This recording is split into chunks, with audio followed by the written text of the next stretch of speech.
ভাই আমরা একটা সাবমার্সিবল বসাইছি, দেখেন কত কষ্ট করে ভাইয়ের ঘর ভেঙে তারপরে টিন টুন কেটে সব সাইড করে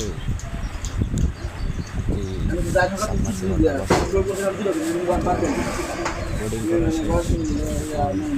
মোটর নামাবো, আমার এক চাচা মোটর নামাইতে ফার্স্টে নিজে দেখা যাচ্ছে, নিজে দেখেন টিন সব কিছু করে তারপরে আমরা কাজ করতেছি। দেখছি তো ভাই মেশিন ধরতেছে, সুন্দর করে দাও বলা যায় করে ধরতেছে জিনিস কাম করো রাখতেছে। ঠিক আমরা প্রফেশনাল লোক বেড়া চালা